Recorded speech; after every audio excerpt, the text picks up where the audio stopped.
Hey everyone, and welcome to Sasquatch Theory. In this episode, we have a gentleman who had a face-to-face encounter with a Sasquatch at Yellowstone National Park.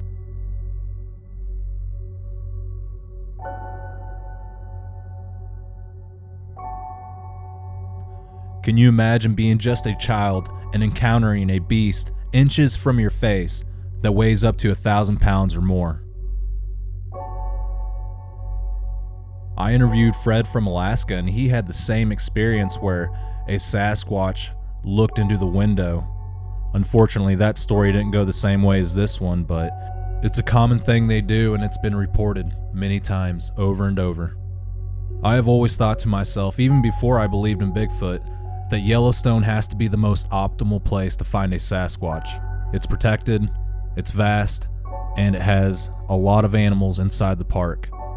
It's the perfect place for a Sasquatch. If you enjoy Sasquatch Theory, please like and subscribe, and you can also join the membership today.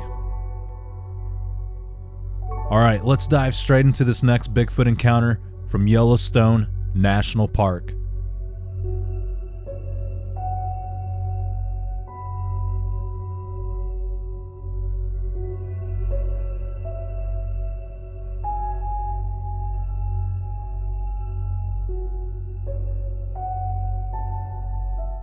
All right, Jerry, welcome to Sasquatch Theory. How are you doing today, sir? I'm well, Miguel. How are you? I'm doing really good.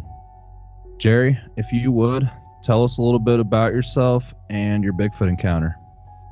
Sure. I am 55 years old, retired public school teacher and principal. Live by myself with my dog. Nowadays, I work part-time and spend most of my time training in Brazilian Jiu-Jitsu. Yeah, very That's nice. kind of my whole life right now. It's about all I do. Yeah, sounds like a very disciplined lifestyle. Yeah, definitely very rigid. I train anywhere from 5 to 7 days a week, depending on how the old aches and pains feel on any particular day. Yeah.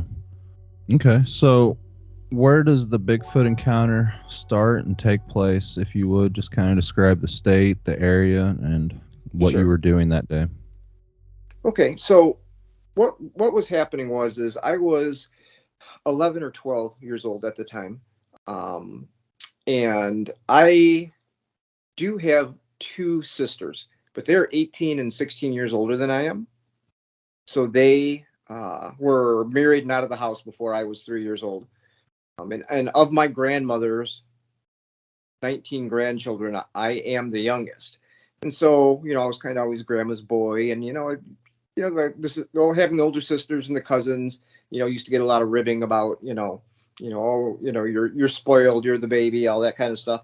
And, most of it in good fun, but that and the fact that I just never figured anyone would believe me, especially, as time wore on. So I sat on this story my entire life, and I never told another living soul about it until a year ago. So what had happened is my parents owned an RV, a motorhome, not a big one. It was maybe 32 feet. They used to get a month's vacation from their jobs every year. We usually would go to northern Michigan, but they decided let's go out west and see some things we haven't seen before. So we headed out that way. We had gone to like the Badlands, North or South Dakota, Little Bighorn, Mount Rushmore, all that. Um, I cannot say exactly pinpoint where we were when all this took place. I can tell you that we were in a private campground that didn't have very many people in it. It was, I would say, it was maybe half full. And to the best of my recollection, we were somewhere just outside the east gate of Yellowstone National Park. So the way the days would usually go is I would wake up in the morning to the motorhome traveling down the road, and we would just do our thing, stop and see the different sites and on, and then late afternoon, evening, find a place to camp for the night. So we had done that exact same thing as usual. We were maybe, I want to say it's like this into the second week of our trip, probably. And we had stopped at this little campground right outside of Yellowstone. We hadn't gone far enough to actually go into the park at this time yet. So it was maybe, I don't know, 2, 3 o'clock in the afternoon. We pulled up, got a campsite, and of course, being 11 or 12-year-old boy, I want to have fun, so I just head out and go down by the playground and whatnot, looking for some other kids to possibly hang out with or do something with. And I did run into 3 boys who were all either related or knew each other very well. They were all part of the same group, and so I started hanging out with them for the afternoon and just doing what kids do, playing on the swing set and the monkey bars and things like that. Um, when I was young, I was a little bit heavy. I wasn't obese at that time, but I was a chunky little kid, and so there came a point where they eventually started teasing me, about my weight and whatnot. Getting fairly, how kids can be, fairly rude and mean. So I just, broke it off, said, I don't want to be around these guys anymore, and just went back to my campsite, let it go. A few times during the day or the rest of the afternoon that was left before evening and darkness, they had ridden by our campsite on their bikes a couple of times, basically, saying rude things, making comments, just being jerks, basically, is what they were doing. So, we did our normal thing. We had our dinner, we had a campfire, after dark, and then we went to bed. Now, the way our camper was laid out, um, the back of the camper where the main dining room table was, that folded down into a bed, and that's where my parents slept. And then right behind the driver's seat of the RV, there is a couch that folds down into a bed, and that's where I would sleep. So I had gone to bed. I was somewhere between asleep and awake, kind of going over the day's events in my mind, starting to drift off. And as I was drifting off, I started to hear what I thought was a fairly familiar sound, which sounded like tapping on the outside of the RV. And it was a sound I've heard many times before, but it was usually due to either rain dripping down off the RV, or it was like condensation from the rooftop air conditioner that would drip and make these tapping noises as it hit the side of the motorhome and then ran down to the ground. So I heard that, and we did have the AC on at some point during that day. I mean, I don't even know if it was on that night, but that's what my thought was. Is, oh, that's water dripping, and so I started to again try to go back to or get to sleep, and all of a sudden there's a big pound, a bang, like someone threw a rock or something and hit the side of the motorhome. It wasn't super hard, like not that it would shake the RV or anything, but it was like someone hit it with their fist. And of course, that got my attention, and I kind of, snapped to being more wide awake at that point. And I'm still just laying in the bed listening. And then the tapping starts again. And I thought, okay, that's weird, because why would the tapping stop and start if it was water? And then what with this dripping water would make that big bang sound on the side of the motorhome on the outside? So I was laying there listening. Another minute or two goes by, and then that loud bang again. And I'm thinking, all right, there's something going on here. This is not water. Something else has happened. And immediately, my mind went to those 3 boys that I had met earlier in the day that were not very nice to me. And so my thought was, you know what? I'll bet you they're either messing with me or trying to scare me or something. So I'm not going to, fall for that kind of thing. I'm too smart for that, I thought. So I'm listening to the tapping, or what I thought was the water dripping, and again, after about a minute or so, another pound on the side of the motorhome. I thought, okay, I was getting angry now. So these jerks they're hitting my family's RV. That's not something anybody should be doing. I was, you know what? I'm going to catch them. Not going to let them get away with this. So I sat up in my bed, and right above my window, or right above my bed, there's a window on my left. Now that window to the bottom of the window is maybe about 6 foot to the bottom of the window to the ground.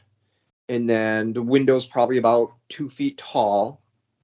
Sort of the top of the window had to be about 8 feet. So what I did was I sat up in bed and I grabbed a hold of the drawstring for the blind. It was one of those blinds where you pull it and the whole curtain just rises up as one, and you give it a yank in the other direction and it'll fall back down. So I'm holding on to the drawstring for this curtain and I'm waiting for this pound to happen again, for them to hit the side of the motorhome. And I'm gonna rip the shade open and I'm gonna catch these boys in action. So I'm sitting there waiting, and sure enough, after a minute or so, that pound came again, that hitting on the side of the motorhome. And I ripped the shade up and I looked immediately down towards the ground, just because that's where they're going to be, because we're sitting pretty high up inside the motorhome. And I look down and I don't see them, but wait, there's something there. And as I start to try and figure out what exactly I'm looking at, I kind of bring my eyes back up to a more straight out look, more of a horizontal look, not looking down at the ground anymore. And as I do that, I realize there is a person standing there outside looking at me through the window. And as my eyes started to adjust, I realized this is not a person. I don't know what this is. It was absolutely gigantic. This thing had to have been easy 8 to 9 feet tall, because like I said, the top of that window is 8 feet off the ground. And this thing had to kind of hunch over a little bit to be able to look in the window, because if it stood straight up, it wouldn't be looking in the window, it'd be looking above the window. So I knew it was huge because it had to bend down, hunch over to be able to look at me directly through the window. And this face that I'm looking at is maybe 6 inches away from mine on the other side of the glass. And I'm looking at it and staring eye to eye with this thing. And I'm starting to panic because I don't know what this is. To me, the only word that comes into mind is monster, monster, monster, monster. There's a monster out there. What is this? And I was frozen with fear. I couldn't move. I couldn't scream. I couldn't move. I couldn't do anything. I was just frozen in place. And as I stared at it and it stared back at me, in hindsight, as I thought about it afterwards and through the years, looking into the eyes, I didn't feel like this was something evil. It felt very like I was looking at something that was very curious and very intelligent. It just had those type of eyes.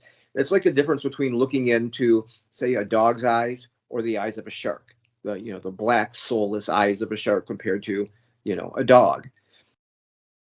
And that's just kind of the feeling that the eyes would give me as time would go on and I would think back about this incident.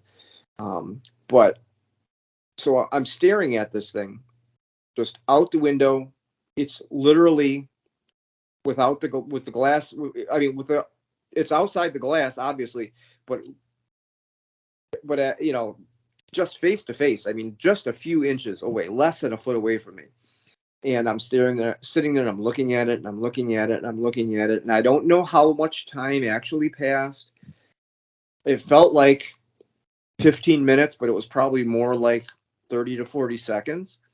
And eventually I just let go of the drawstring on the window, and the curtain fell back down into place, covering the window. And I just sat there and I couldn't move. And I still couldn't talk. I was just dumbfounded, frozen with fear. I didn't know what I saw. Did I really see that? Was I dreaming? And I sat there and sat there and sat there for I don't know how long. And eventually I finally laid down in the bed, and at some point finally was able to drift off to sleep. And I woke up the next morning, just like every other morning on that trip with the motorhome traveling down the road. Never said a word to my parents about it, for many reasons. One is the fact that, I had a kind of a rough childhood, and my dad was just not the best guy in the world. So, I would keep quiet about a lot of things, not just something like that. But I never did tell anybody about it through those years because I didn't know what I had seen. I didn't know what people would think. As far as I knew, it was a monster. That's all I knew. I had never heard of, saw, thought of anything like this in my life. I mean, and again, I'm 11 or 12 years old. It's not like, I have the knowledge of an adult. Um, and that's kind of how that whole thing ended. That was the experience, and it's always stuck with me, but it wasn't something I was readily able to explain. And then a few years later, and this was when I was in high school now, I was watching TV and I happened to catch an episode of a television show called In Search of, that was hosted by Leonard Nimoy, who was obviously Spock on the Star Trek series. And the episode I happened to catch was an episode about Bigfoot. And this was a rerun. This episode had actually debuted well before my sighting, a couple of years before my experience. But I had never heard of Bigfoot or Sasquatch or anything like that before at all. And I had never heard of it up until this point either. And then during the very beginning of this episode, they had, I don't know if it was somebody in a costume or it was just an artist's rendering of whatever it was. But when they first showed their visual of what a Sasquatch was or what a Bigfoot was, the moment I laid eyes on that television screen, I knew that's what I saw that night. It was just like that.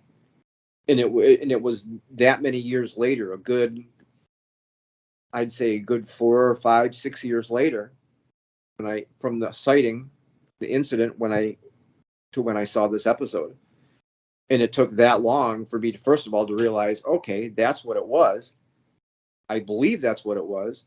And as I look back with my memories and try and decipher, remember more details and try and make sense of what happened, that is the only thing that could possibly have been at that point. There was no way it was a person, a human being, like in a costume or something. Nobody's that big.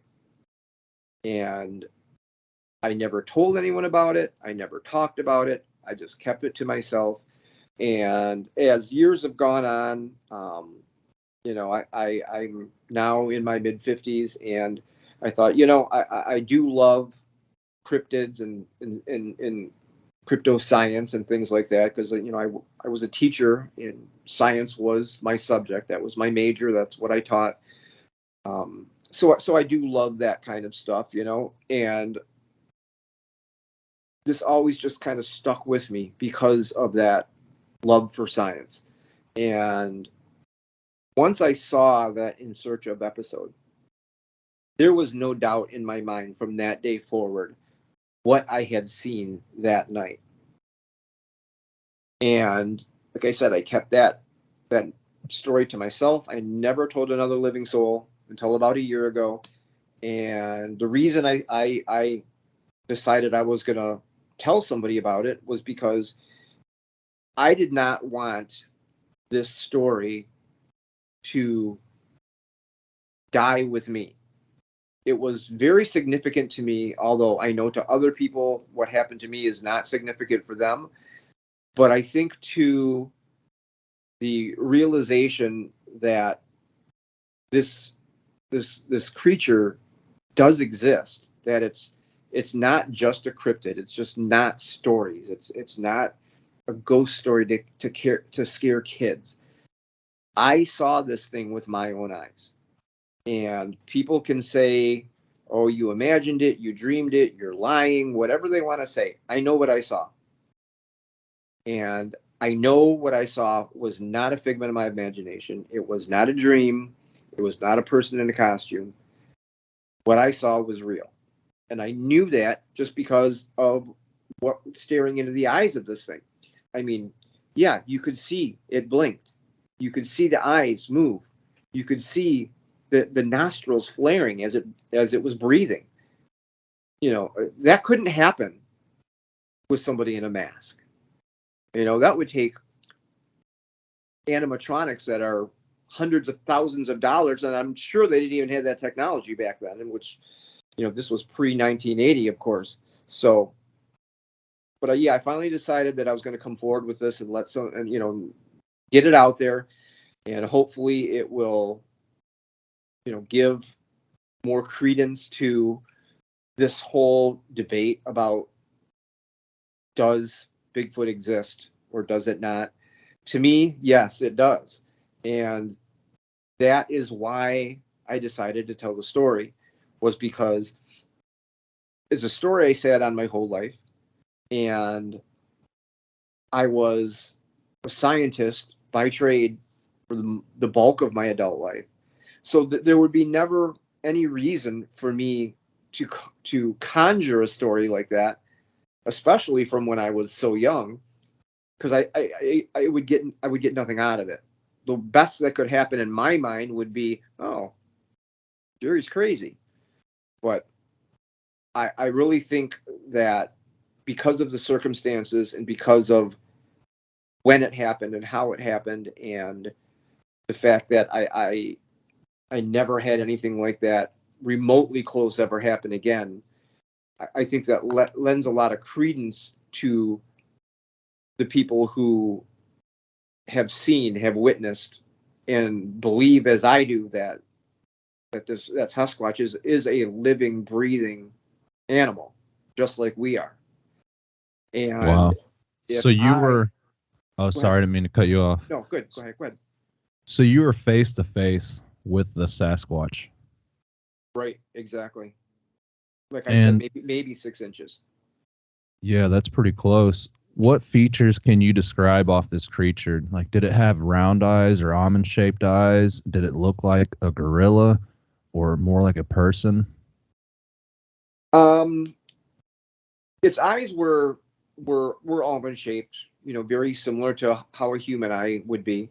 Um, it from what I remember from this, the facial features themselves, is it had a flat nose, a very wide flat nose.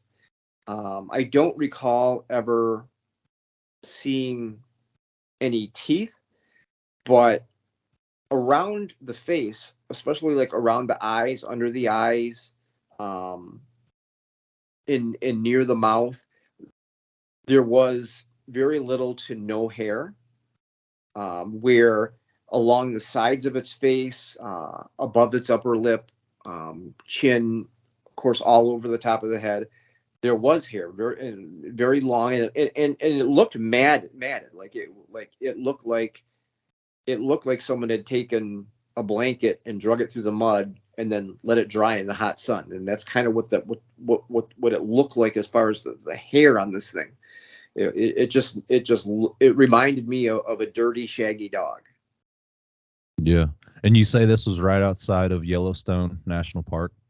Yes, I believe we were just outside the east gate of Yellowstone, and it wasn't one of the state or national park campgrounds. This was a private campground we were in, and I know a lot of the campgrounds out there are fenced to keep the bears out, because certain campgrounds, like if you don't have a hard sided camper, you know, you can't camp in them because there's no fence around them, and other ones there were fences. This one, what we camped in, there was not a fence around. So if we'd have had a soft sided RV, like say a pop up, we wouldn't have been able to camp there.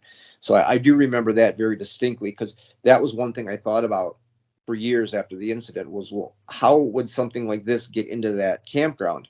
And then, okay, as I thought about it, yeah, we were in a campground, a private campground, and there was no fence around this campground for keeping bears out. So, not that I think a fence could stop this thing. It could probably leap over it as we would, leap over a parking block, but other than that, it was just, it was, it, it was scary. It was terrifying, but yet it also was very awe-inspiring as well. It was very, I knew what I had seen was not normal, but I had no reference for what I had seen or what it was or what it was doing. And I've only been able to piece those things together through the years as I grew up and had learned more about Sasquatch and Bigfoot and that kind of thing. So, but yeah, we were right outside the East Gate is my best recollection. Not quite inside the park yet. Why do you think the Sasquatch was trying to look into the camper? My best guess on that was being that there wasn't that many RVs in this particular campground that night. I think the lack of a lot of human activity would have definitely made something like that less afraid to come into the park. And quite honestly, if I had to take a guess as to what its motives were, I would say it was curious, because as we stared at each other, it wasn't like I was staring into the eyes of a predator that wanted to kill me, even though there are those that believe that these are predators and they can and will kill. But I didn't get that feeling from it. To me, it felt like this thing was curious. It was in the park. It wanted to see what was going on. We had cooked over the open fire that evening, and we had also made we used to make these things. I don't know if you're familiar with them. But they're called pudgy pies, where you would have this almost like a miniature cake pan, and it was on a long stick, and it had a lid that would close. And what you'd do is you'd butter one side of a piece of bread, put it in one side of the little pan, and then you'd fill with whatever you wanted. You could, you could do fruit, fruit filling like pie filling, but we used to make pizza all the time. We would put pizza sauce in there and cheese and pepperoni. Then you put another piece of bread on the top of that, buttered on the outside, and then you close the two sticks together, and it seals the two round, the two flat pie pieces together, and you stick it in the coals of the campfire for a few minutes, and then you flip it over, cook the other side for a few minutes, and you get it out, and you've got this hot, they call them pies, but yeah, it's like a pizza pie, almost like a little round calzone. And we had made those that night as well. So I'm wondering if possibly the smell from us cooking, and I do remember we did cook chicken for dinner that night over the open fire. My dad loved to use his tripod over the open fire, with the grill grate. And then we did make those pies again that night, which were pizza. We didn't use fruit. So I'm thinking possibly some leftover smells from the cooking outside might have drawn it there. But what would have actually drawn it to being right outside that window? And the other thing I've never really been able to make sense of is, was it that, was he making the tapping noises? Was he the one hitting the side of the motorhome? And if so, why? What could be the motive for that? That's something I've never really been able to piece together. I can never say for sure, yeah, that was him tapping. That was the creature hitting the side of the motorhome. I don't know. I never actually saw that happen, only heard it. Why would they do? Why, if it was him, why? I have no idea. No clue. No clue. Yeah. But Well, it sounds like it was the creature since that's what you saw. So it had to be what was making the racket outside. I would think so. And maybe what I was hearing was only partial to what he may have been doing out there. I mean, who knows? Maybe he was, maybe he was picking insects off the side of the motorhome. I mean, I have no idea. but you're definitely right about that. There's really no other explanation as to who or what would have been making the tapping noises. But to me, the bigger question is, okay, let's just say it was this creature. Why? Was it him just being curious? Was he searching for something? Was he trying to feed? Or is there some kind of more intelligent motive that we just don't understand? Or was it a way in hopes that maybe he'd get someone to actually look out the window? I don't know. Yeah. Sounds like maybe they were trying to see how many people were in the RV. Did anybody else hear the bangs, and was anyone else around when you saw the Sasquatch? No, my parents were there, but they were in the back of the motorhome sound asleep. So, and like I said, I was although I have the two sisters they're older. So I even though I'm not an only child, I was raised like an only child. So it was just the three of us on this trip, and they were asleep. So there was no one with me or near me that could have seen or heard anything else. Yeah, that's frightening. And if there was one outside, chances are there was more. Yeah, I wouldn't surprise me. I mean, I do think they live in family groups. I do think they're much more intelligent than some people would give them credit for. Even with a lot of the audio that I've heard on the internet over the years, I feel like they even have I believe they even have their own rudimentary language with how they communicate, not just with tree knocks or howls or yells or screams. I mean, I'm sure you've heard audio of the gibberish that some people have recorded that saying that was coming from Sasquatch. They're very intelligent, and they don't want to be seen, and that's why they're not seen. It's just like you go out there. There's mountain lions all over the place, but no one ever sees them because they don't want to be seen. And a Sasquatch would be the same way. If he doesn't want to be seen, you're not going to see him. And they're definitely going to be more intelligent than a mountain lion. Yeah, it sounds like they let you see them. Possibly. Yeah, this one he made no attempt to turn away, walk away, duck. Try to conceal himself in any way, shape, or form. Looking back at it and really thinking about it, the only really thing that does make sense is what you said, is that they were looking to make some sort of contact. Now, whether that was just curiosity, whether that was them, gathering information for some kind of a future plan, maybe they're setting up for an ambush hunt. Who knows? But yeah, it definitely made no attempt to conceal itself at all. So do you think maybe they were going to flip over the RV or try to rip the door off and try to get you? Did you ever get that sense or that feeling? My big fear at that point was that this thing could have just reached right through the window and grabbed me by the face and just yanked me out. And as big and strong as those things are, it easily could have put its fist through the window and grabbed me before I could move. And that's what my fear was, is that it was close and it could have gotten to me if it wanted to. But I didn't get the feeling that that's what it wanted to do. I didn't get a feel like it was being aggressive at all. Mm-hmm. Even looking in its eyes, I didn't get the feeling that it was angry or aggressive or dangerous to me. Although I was petrified, I just didn't feel as though like it was the hunter and I was the prey. I didn't feel that way.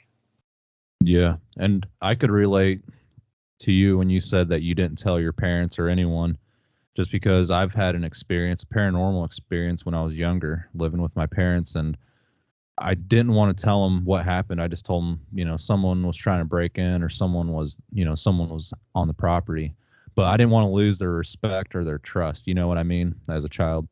Right. Yeah. And see, with me, it was similar, but a little different. My my dad was a World War II vet. He served in the Pacific in the Navy, and he saw a lot of bad things, and he had a very rough childhood. He was an alcoholic his whole life, and I was definitely wouldn't want to do or say anything that might get his negative attention towards me. And that would be the main reason I wouldn't say anything to them. Just because, I spent my whole childhood trying to avoid the man, so I'm certainly wasn't going to go tell him, oh, guess what I saw last night? I saw a monster outside the window. Certain no way. And for me, it wasn't about respect. It was about self-preservation. Don't say something like that where he's going to be able to say, oh, you're a liar, and now I'm going to kick your butt for lying to me. So that's where my came from. Yeah, that makes sense. During the encounter, could you see any eye shine from the creature? No, not really. Because the only light there was just a little bit of ambient light from the restroom building, which had to be a good 100 yards away. And it did have a couple of lights on the outside of it. And it wasn't casting a ton of light, but it was casting enough light where you could definitely see outside, and it wasn't like pitch black.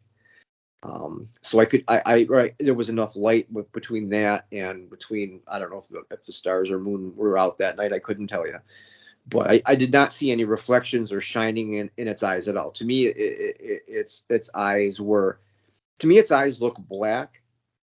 And I would have said, yeah, they're completely black like a shark's eye, except for as we stared at each other and his eyes moved, I was able a couple of times to see the white part of his eyes. So I didn't see any shine as if, from a flashlight or headlights or anything like that.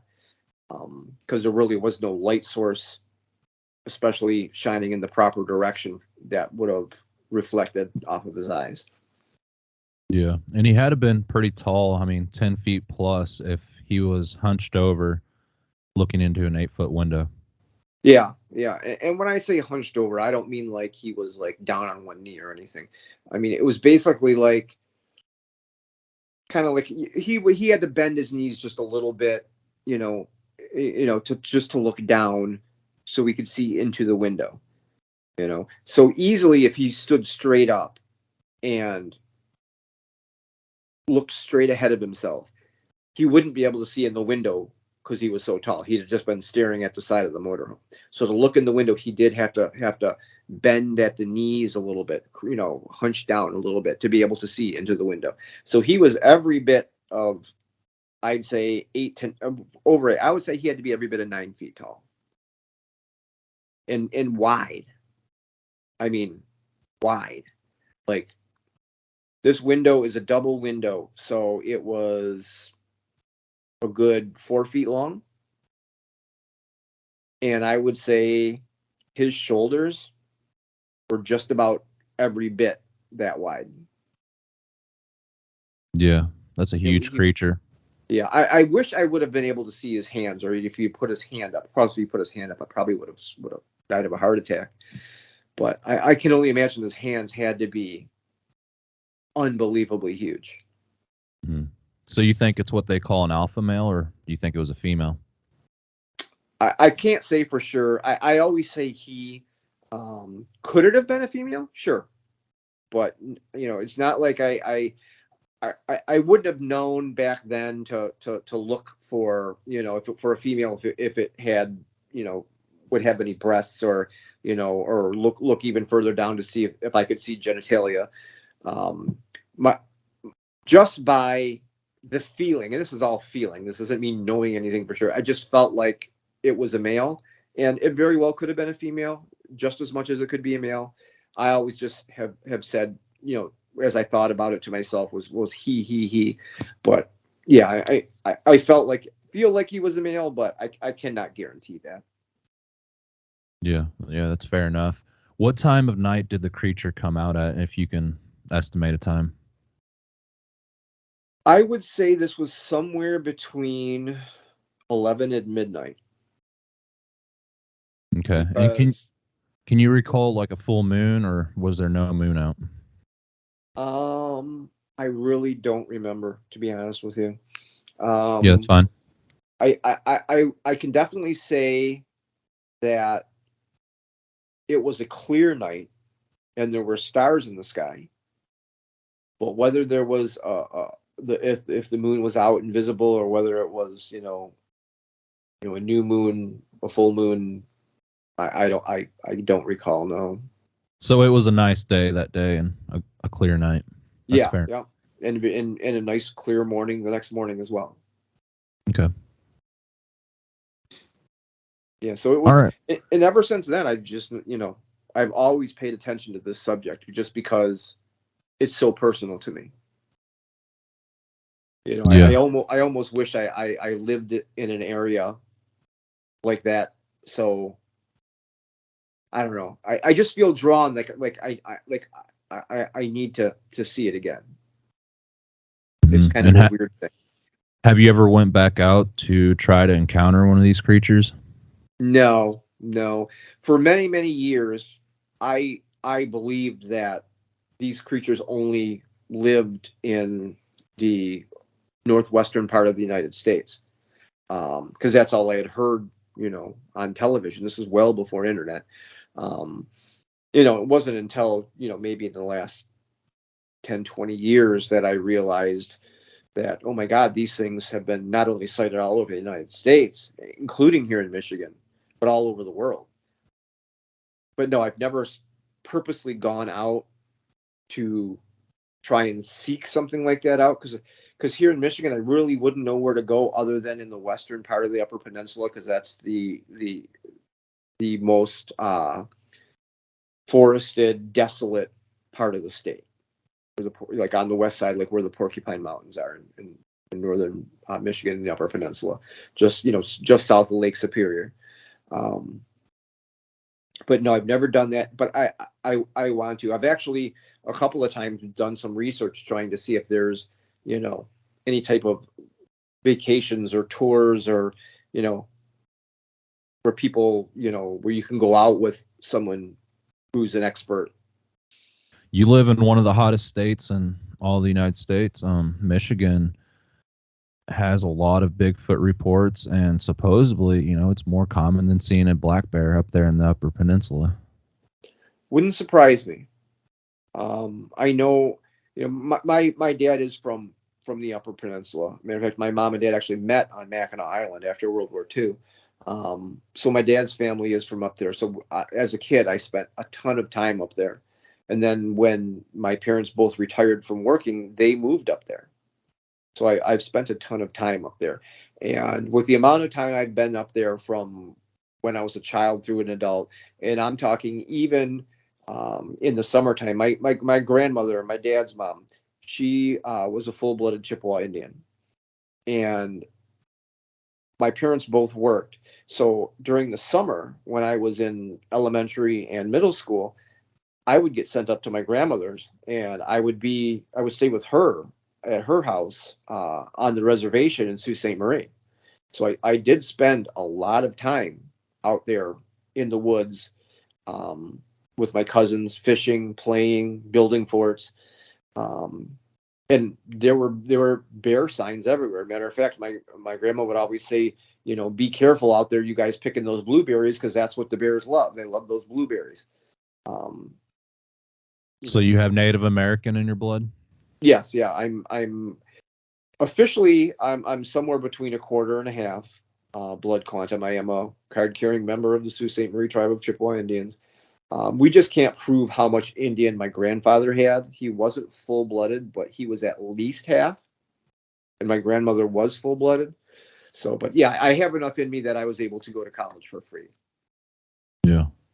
They say there's some type of connection with the natives and the Sasquatch. Could be possible if you look at it from the spiritual spectrum. True, true. And the thing is too is my grandmother is the one who gave me my Ojibwe name. Um, which she used to call me Makode, which is translated would be heart of the bear. Yeah, that's a real cool name. Okay, Jerry. Well, She was an interesting woman. yeah. Well, I think this pretty well covers your story and any questions that I had written down. Do you have anything else that you'd like to share? Any more experiences? Anything else to add to the story? I've never had any experiences in that vein ever again. I have had a couple of things happen in the more paranormal realm. But by far that encounter was the most significant outside of the birth of my children what was probably the most significant thing that has ever happened to me. Yeah. So it's one of the memories that you carry around the most. Yeah. I would say that a week doesn't go by where I don't think about it at least a couple of times. Yeah, I believe you 100%. And anyone who sees these creatures will tell you the same, that there's not a day that goes by that they don't think about it. Yep. And the weird thing is as scared as I was, just absolutely terrified, why I still feel drawn to want to go out and seek and see one again. I don't know. I can't explain why I feel that way. Yeah, for me, it was their curiosity. You know, it was more that they were just watching me and not trying to kill me.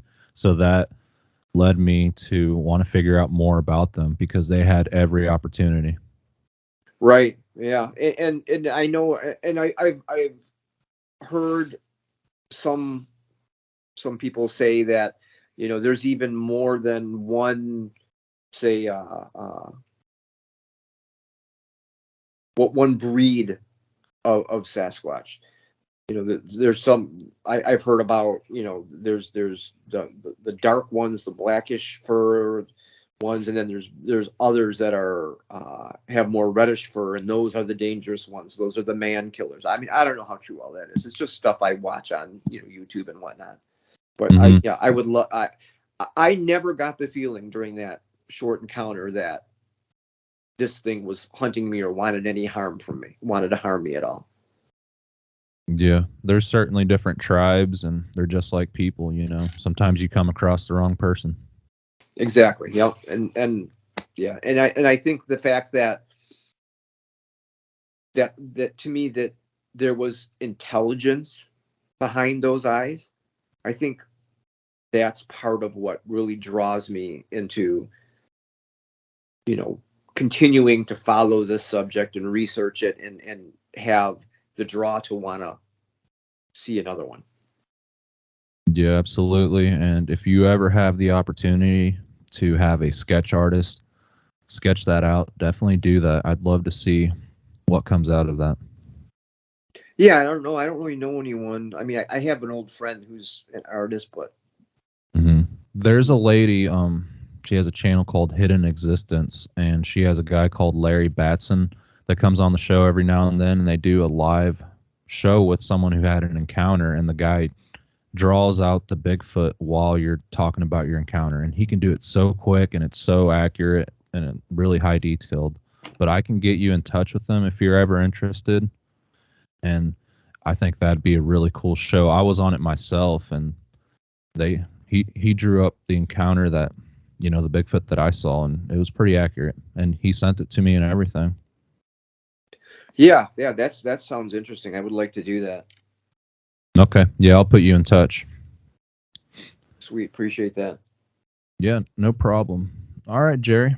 Well, I think this is the end of the interview, and you did an excellent job. I really appreciate you getting in contact with me and sharing your encounter. Thank you. I'm also appreciative of you to give me this opportunity. Like I said, this was something I in the past year I've just had to start talking about, because to me it was too significant to let that truth, that story die with me. Yeah, and it's good to get it off your chest. It takes you to another area in the cryptid world, and you don't just stick around in loop mode thinking about the same thing. So hopefully our conversation helped you a little bit, and just talking about it, makes things better. Just to know that I'm speaking with someone who also had an encounter, and to know that we've seen the same thing and we believe the same thing, that these are actual living, breathing creatures and not just somebody's bedtime story. Yeah, absolutely. Behind every myth is truth. Absolutely. All right, Jerry. Well, I'll let you go for now, and it was a pleasure speaking with you, sir. As it was you, Miguel. Thank you very much. I appreciate your time. Yes, sir. Thank you, and you have a good night. You as well, sir. All right. Take care. You too. Bye-bye. Bye. Wow, what an amazing encounter from Yellowstone National Park, and that had me on my toes the entire time. I was listening very intently. I apologize for the bad connection and the poor audio. I have now decided that I'm going to step up my game with the audio to ensure that the calls are better and everything flows smoothly. Sometimes you can't control things and you have to go with the flow, but I'm done with that. I'm working on things and I'm going to make it work, okay? So I apologize for that, and things will be better in the future. Oh, I wanted to mention that I have new artwork being worked on, and there will be new merchandise in the near future, so look out for that. I wanted to mention I went back to Bill's, Adam and Shelby's place, and did some research. Not a lot, but I did go back and I made a new video, so look out for that in the future. Alright, that's it for now. Thank you everyone for watching. Take care and be safe.